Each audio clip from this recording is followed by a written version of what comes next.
বর্ণিল আয়োজনে উদযাপন হচ্ছে বর্ষবরণ। বৈশাখী শোভাযাত্রায় মানুষের ঢল, রমনার বটমূলে সুরের মূর্ছনা।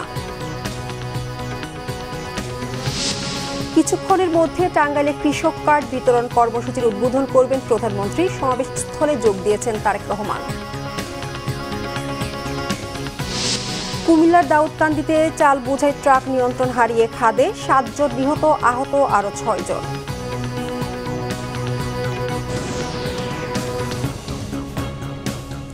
দেখছিলেন ক্রাউন সিমেন্ট সংবাদ শিরোনাম। নতুন সম্ভাবনায় শুরু হলো বাংলা নববর্ষ 1433-এর পথ চলা। রমনার বটমূলে ছায়ানটের বর্ষবরণ অনুষ্ঠান থেকে ডাক এসেছে সন্ত্রাস, জঙ্গিবাদ ও সাম্প্রদায়িকতা রুখতে সাংস্কৃতিক আন্দোলনকে বেগবান করার। অপসংস্কৃতির বিরুদ্ধে দেশীয় সংস্কৃতির জয়গান ছিল আগত দর্শনার্থীদের মধ্যে, ছিল দেশ থেকে দেশান্তরে শান্তি ও সমৃদ্ধি ছড়িয়ে দেওয়ার প্রত্যয়। রাজীব দাসের ক্যামেরায় আরো জানাচ্ছেন মামুন আব্দুল্লাহ। পূব আকাশে মেঘের ঘন ঘটা, এ যেন রুদ্রমূর্তি ধারণ করেছে প্রকৃতি। ততক্ষণে বদলে গেছে বাংলা দিনপঞ্জিকা। চৈত্রের দাবাদাহ পেরিয়ে বৈশাখের আগমনী বার্তা। বিদায় নিল আরও একটি বছর 1432, দাঁড়ে এলো 1433 বঙ্গাব্দ। তাই তো নতুন স্বপ্ন আর নতুন প্রত্যাশা নিয়ে কবিগুরুর ভাষায় বলতে হয়, নিশি অবসান ওই পুরাতন, বর্ষ হলো গত, আমি আজই ধুলিতলে এ জীর্ণ জীবন করিলাম নত। ভোর 6:15 ছায়ানটের গানের মধ্য দিয়ে বরণ করে নেওয়া হয় 1433 বঙ্গাব্দকে।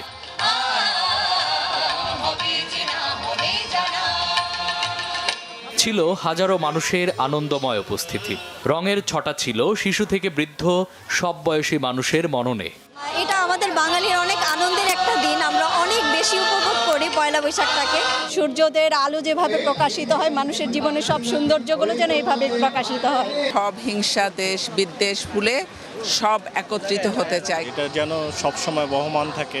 পুরান কিছু ভুলে যেয়ে নতুন করে আমরা আবার চলতে পারি, আনন্দ উল্লাসে দিন কাটাতে পারি। নতুন বছরে খুশিতে আনন্দ করতে এসেছি। আমি প্রতিবার এখানে আসি কারণ একটু গান এবং পয়লা বৈশাখে নতুন বরণের শুভেচ্ছা উপভোগ করার জন্য। বাঙালি সংস্কৃতির সাথে পরিচিত দেওয়ার জন্য প্রতি বছরই পয়লা বৈশাখে আনা হয় এবং সে গান শেখে, গানের প্রতি অনেক আগ্রহ ছায়ানটের স্টুডেন্ট। শুভ নববর্ষ। বাঙালি যতদিন থাকবে, বাংলাদেশ যতদিন থাকবে, ততদিন সর্বজনীন এই উৎসব থাকবে, মত সাধারণ মানুষের।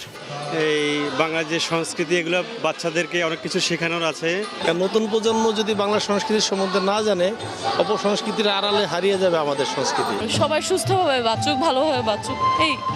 অশুভ সাংস্কৃতিক আগ্রাসনের দাঁত ভাঙা জবাব এই সফল আয়োজন, এমনটাই মনে করেন ছায়ানটের সভাপতি। আমরা যেন নির্ভয়ে গান গাইতে পারি, সংস্কৃতির সকল প্রকাশ যেন নির্বিঘ্ন। অতীতের ক্লেদ মুছে শুভবোধের বার্তা সবার মাঝে ছড়িয়ে যাবে, এমনটাই প্রত্যাশা আগত দর্শনার্থীদের। চৈত্রের আধার পেরিয়ে বৈশাখের প্রথম প্রহরে বাঙালির এই প্রাণের আয়োজন, যেখান থেকে উচ্চারিত হলো সকল ক্লেদ ভুলে নতুনের জয়গান, উচ্চারিত হলো বিশ্ব শান্তির বার্তা। মামুন আব্দুল্লাহ, বাংলা ভিশন, ঢাকা। ঢোল বাদ্যের তালে আর রঙিন মোটিফের বর্ণিল আয়োজনে ঢাকা বিশ্ববিদ্যালয়ে শেষ হয়েছে বাংলা নববর্ষের বহুল প্রতীক্ষিত বৈশাখী শোভাযাত্রা। নববর্ষের ঐকতান, গণতন্ত্রের পুনরুত্থান, এই প্রতিপাদ্যকে সামনে রেখে বাংলা নতুন বছর 1433-কে বরণ করে নেয় ঢাকা বিশ্ববিদ্যালয়ের শিক্ষক, শিক্ষার্থী সহ সর্বসাধারণ মানুষ। সকাল 9টায় বিশ্ববিদ্যালয়ের চারুকলা অনুষদ থেকে জাতীয় সঙ্গীত পরিবেশনের মাধ্যমে শুরু হওয়া শোভাযাত্রায় শিক্ষার্থী, শিক্ষক সহ নানা শ্রেণী পেশার মানুষের অংশগ্রহণে পুরো ক্যাম্পাস জুড়ে নেমেছে উৎসবের ঢল। সকাল 8টা থেকেই চারুকলা অনুষদের প্রাঙ্গণে জড়ো হতে শুরু করে উৎসবপ্রিয় মানুষ। এ সময় চারদিকে ঢাক, ঢোল আর বাদ্যযন্ত্রের তালে তালে উৎসবের আবহ তৈরি হয়। এবারে শোভাযাত্রায় বিশেষভাবে স্থান পেয়েছে মোরগ, বেহালা, পায়রা, হাতি সহ 5টি মোটিফ, যা শক্তি, সৃজনশীলতা, শান্তি, গৌরব ও গতিময়তার প্রতীক হিসেবে উপস্থাপিত হয়েছে বলে জানিয়েছে আয়োজকরা।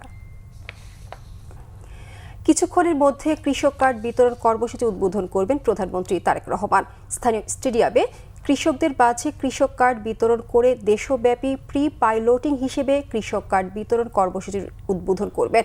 কৃষক সমাবেশে বক্তব্য রাখার পাশাপাশি পৌর উদ্যানে উদ্বোধন করবেন কৃষি মেলার। টাঙ্গাইল সহ দেশের 11টি পয়েন্টে কৃষি কার্ডের প্রি পাইলটিং শুরু হবে। প্রথম পর্যায়ে টাঙ্গাইল সদর উপজেলায় 1453 জন কৃষক এই কার্ডের সুবিধা পাবেন।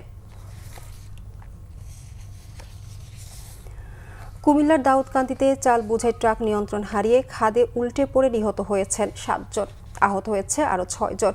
ঢাকা চট্টগ্রাম মহাসড়কে দাউদকান্দির হাসানপুর এলাকায় সোমবার মধ্যরাতে এ দুর্ঘটনা ঘটে। পুলিশ জানায়, দিনাজপুর থেকে চট্টগ্রামগামী চাল বোঝাই একটি ট্রাক নিয়ন্ত্রণ হারিয়ে সড়কের নিচে পড়ে যায়। এ সময় ট্রাকের উপর থাকা 13 যাত্রী ট্রাকের নিচে চাপা পড়েন। ঘটনাস্থলে নিহত হয় 7 জন। তারা হলেন মোহাম্মদ আফজাল হোসেন, সোহরাব হোসেন, সালেক, সুমন, বিশু, আবু হোসেন, আব্দুর রশিদ। তারা দিনাজপুরের খালিপুর ও ভাইগড় গ্রামের বাসিন্দা। পরে খবর পেয়ে পুলিশ ও স্থানীয়রা দ্রুত হতাহতদের উদ্ধার করে স্থানীয় হাসপাতালে ভর্তি করে। এদিকে দুর্ঘটনা কবলিত ট্রাকটি ফায়ার সার্ভিসের সহযোগিতায় উদ্ধার করে থানায় নিয়েছে পুলিশ। আন্তর্জাতিক প্রসঙ্গ, আগামী বৃহস্পতিবার আবারও আলোচনায় বসতে পারে যুক্তরাষ্ট্র ও ইরান। মার্কিন সংবাদ মাধ্যম এ তথ্য দিয়েছে। এদিকে ইরান শান্তি চুক্তির জন্য যুক্তরাষ্ট্রের সঙ্গে আবারও যোগাযোগ করেছে বলে দাবি করেছেন মার্কিন প্রেসিডেন্ট ডোনাল্ড ট্রাম্প। তবে যুক্তরাষ্ট্র কখনোই এমন কোনো চুক্তিতে যাবে না যা ইরানের পরমাণু কর্মসূচিকে সমর্থন করে। এর আগে ইসলামাবাদে ইরান তাদের ইউরেনিয়াম সমৃদ্ধকরণ কার্যক্রম 5 বছরের জন্য স্থগিত রাখার প্রস্তাব দিয়েছিল। তবে যুক্তরাষ্ট্র 20 বছরের শর্ত জুড়ে দিলে তা শেষ পর্যন্ত ভেস্তে যায়। ইরানকে চাঁদাবাজি থেকে বিরত রাখতেই হরমুজ প্রণালীতে নৌ অবরোধ দিয়েছেন বলে জানান মার্কিন প্রেসিডেন্ট। হুঁশিয়ারি দিয়ে বলেন, অবরোধ ভাঙার চেষ্টা করলে ইরানের দ্রুতগামী যুদ্ধ জাহাজগুলো ডুবিয়ে দেয়া হবে। যুক্তরাষ্ট্রের নৌ অবরোধে যোগ দিচ্ছে না ন্যাটো ও যুক্তরাজ্য। এদিকে আন্তর্জাতিক জলসীমায় যুক্তরাষ্ট্রের নৌ অবরোধ অবৈধ এবং জলদস্যুতা সামিল বলে অভিযোগ করেছে ইরানের সামরিক বাহিনী। পাল্টা হামলার হুমকিও দিয়েছে তেহরান। এতে আবারও যুদ্ধের শঙ্কা তৈরি হয়েছে। ইসরায়েল ও লেবাননের মধ্যে আসন্ন আলোচনা প্রত্যাখ্যান করেছেন ইরান সমর্থিত গোষ্ঠী হিজবুল্লাহ প্রধান নাইম কাশেম। এই ছিল এখনকার মতো। পরের সংবাদ দুপুর 2টায়। এর আগে একটা রয়েছে নিউজ টপ 10 দেখার আমন্ত্রণ রইল। এছাড়া বাংলাভিশন সংবাদ ও সংবাদ সংশ্লিষ্ট অনুষ্ঠান দেখতে ভিজিট করুন www.bvnews24.com ও facebook.com/banglavishnnews এবং সাবস্ক্রাইব করুন youtube.com/banglavishnnews। ধন্যবাদ সবাইকে।